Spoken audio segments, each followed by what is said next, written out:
E aí galera, eu sou a Kira Martins e esse é o episódio piloto de Além da Ficção, uma produção Rodoferro.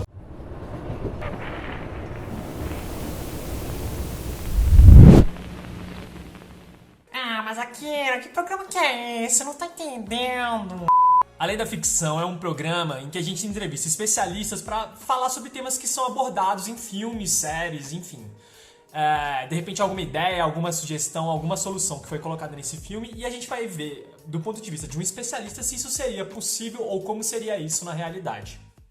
Com 8 indicações ao Oscar, A Chegada foi um dos filmes de ficção científica mais comentados da última década. Nele, aliens chegam ao nosso planeta e, ao invés da batida fórmula de invasão extraterrestre, o filme traz um novo desafio: como se comunicar com eles? Mas será que as teorias linguísticas mostradas no filme são fiéis à realidade? Nós chamamos um especialista para conversar com a gente sobre isso, e se você não viu o filme ainda, cuidado, pois esse vídeo contém spoilers. A gente está aqui com o nosso especialista da vez, Adam Cunha. Ele é especialista em linguística, mas enfim, eu vou deixar ele se apresentar aqui e falar um pouco sobre ele. Obrigado pelo convite, né? Então, como ele mencionou, eu sou linguista pela Universidade de São Paulo.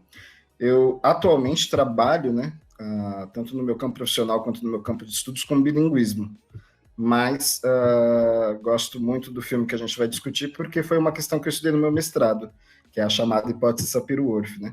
Então, só que no mestrado eu fui discutir essa questão sob o ponto de vista da história, da linguística e dessa teoria do conhecimento que surge a partir daí.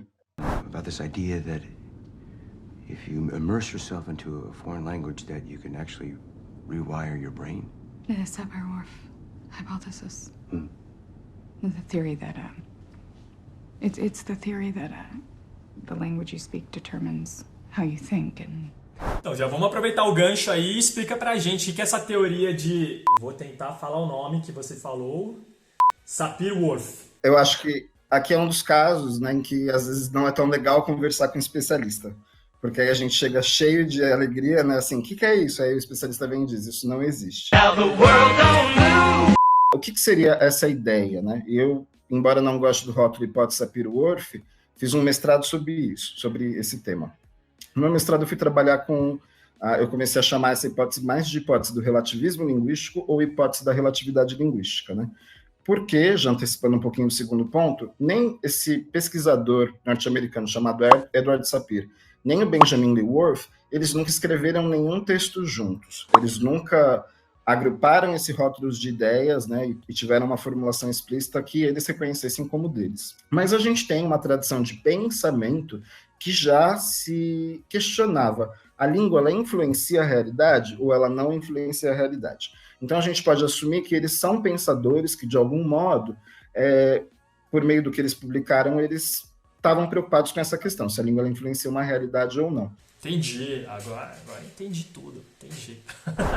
A grande revelação do filme é que, graças a ter entendido a linguagem dos aliens, ela ganha a habilidade deles de experimentar o tempo de forma não linear. O que achávamos que eram flashbacks, na verdade, eram cenas do futuro dela. Essa aplicação da hipótese de Sapir-Whorf faz sentido?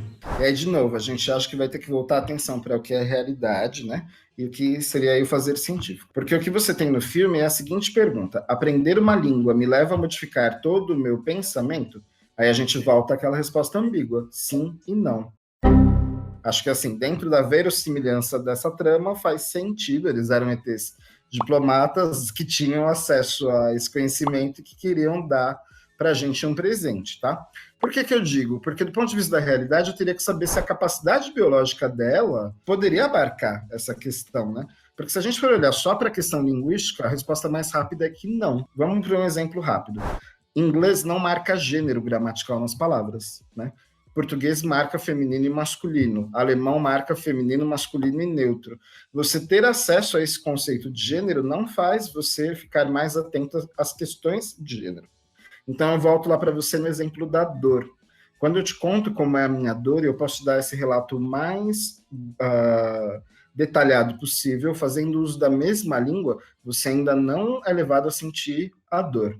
No filme, a doutora em linguística Louise Banks é abordada pelo exército dos Estados Unidos, que procura alguém para traduzir a linguagem dos aliens. Embora o coronel insista em não levá-las aos aliens, ela diz que é impossível entender a linguagem sem estar em contato direto com eles. Se essa situação realmente ocorresse, Seria mesmo necessário esse contato presencial? Quando eu voltei a assistir esse filme agora, durante a pandemia, eu fiquei pensando em quanto a situação que ela enfrentou é similar com a situação que os cientistas aí relacionados à Covid, né, as pesquisas sobre o coronavírus e a Covid estão sendo pressionados. Porque todos os dias o pessoal está atrás das informações que eles possam produzir. Então não seria o debate na sociedade e ciência, a gente tem o debate sociedade e governo. Porque ali, por exemplo, ela tem, né, o governo com o poder de dizer o que ela pode ou não pode fazer enquanto cientista. Então é difícil a gente ser muito categórico numa situação tão concreta, a gente não sabe como seriam se de fato a vida extraterrena ia agir dessa maneira, como que o governo ia agir, mas eu acho que independente disso, se a situação é um pouco absurda, ela de certo modo foi fiel ao que eu pude estudar na linguística e talvez ao caminho que eu iria propor. Ela começa ali dos sons, né? Ela quer primeiro mostrar para eles sons, depois ela tenta alguns conceitos. Se a gente vai analisar o método dela, né? Então o que ela faz? Eu acho que tem, se eu for discutir isso do ponto de vista da linguística, às vezes confunde um pouco língua e som, mas basicamente o que ela faz é, através de palavras, ela está trabalhando aqui de novo com um conceito não científico, ela vai mostrar algumas palavras para tentar atingir alguns conceitos, e aí isso gera interação e reação por parte dos ETs, e aí então eles começam a interagir, e aí é para onde ela vai estudar. Eu acho que se você pensa na complexidade disso, se ela não tivesse acesso, só tivesse acesso, por exemplo, àquelas imagens do círculo, tudo ia ser muito mais difícil, né? A gente sabe que Hollywood tende a glamorizar muitas coisas, sacrificando o realismo. A forma que eles abordam a tradução no filme é correta ou foi mais um desses casos de glamorização? Acho que assim, uma grande coisa que eu fiquei pensando aqui para nossa conversa foi quanto que a gente pode realmente, né, dizer que obras de ficção elas glamorizam questões, né? Eu acho que aqui a gente tem que pensar um pouquinho nos diversos espaços. E aí eu acho assim, Hollywood é famoso, então se eu penso assim, menos, né, o que está na realidade é menos glamorizado, e aí questões que às vezes são absurdas porque elas são pouco glamorizadas, talvez Hollywood às vezes pesa aqui um pouquinho. Mas eu acho que essa discussão, de novo, ela é uma discussão sobre verossimilhança. Porque uma coisa é você discutir as verdades e a realidade, outra coisa é você discutir as verdades que são criadas pelas ficções, né, e pelas obras. Enquanto ela emerge no processo de aprendizado, Luiz começa a sonhar com a linguagem dos aliens. Isso é um processo comum? E com base no que a gente está discutindo, eu devolvo a pergunta para você. O que você acha? Então, tem uma coisa ali que a linguagem ela tá muito colocada no aspecto visual, né? A linguagem que ela transpõe é a linguagem da escrita circular ali. E aí eu lembro que das vezes que eu estava aprendendo uma língua nova, eu sonhava com sons e com interações. Eu acho que é assim, né? Então a gente vai ter várias possibilidades de resposta aqui. Se eu for estritamente científico, o correto é eu te dizer que eu não sei porque eu não pesquisei esse tipo de questão.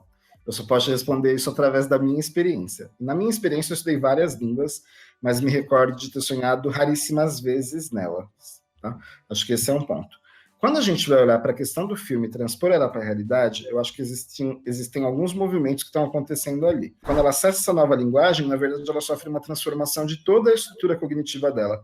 Porque, na verdade, ela começa a sonhar com essa língua, depois ela percebe e experiencializa o tempo de uma maneira diferente, essa é uma ideia, mas acho que a terceira ideia que também ficou um pouco escondida, mas ela está ali, é que ela não só acessa essas ideias, mas ela consegue manipular. Não só ela acede ao futuro, mas ela consegue manipular de modo que ela tem acesso a uma informação e essa informação gera impacto no momento que ela está vivendo, no presente, mas tem muitos poderes ali que ela tem que acontecem por meio da língua. E aí eu acho assim, aí é uma questão que é talvez mais biológica do que da língua em si.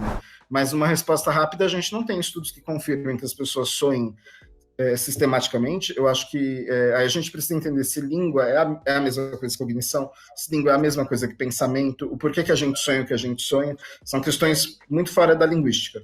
Vamos lá, vamos fazer a pergunta final aqui. Pensa que aqui é um Uber agora, vai? Se você daria quantas estrelinhas para o filme pensando no aspecto da linguística? Eu daria 5 estrelas. Eu acho esse filme muito legal, eu gosto bastante dele, né? Eu não iria muito para esse lado, né, da representação linguística, né, de ser fiel à ciência, porque, primeiro, eu acho que o papel do filme não é ser fiel à ciência, acho que o papel dele é divertir a gente.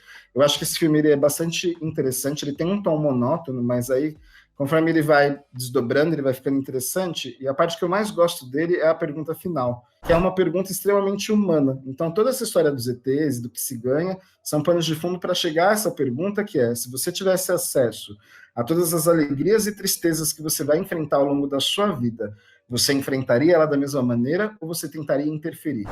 Eu adoro esse filme, né? Vou dizer, eu amo esse filme, porque ele é um filme que tem uma linguista como cientista. Ele tem uma linguista como protagonista. Eu não conhecia linguística antes de entrar na faculdade, então eu fico pensando assim, para gerações futuras assistir um filme em que uma linguista está atuando, que ela está agindo como cientista, então onde que eu caio? Na questão da representação.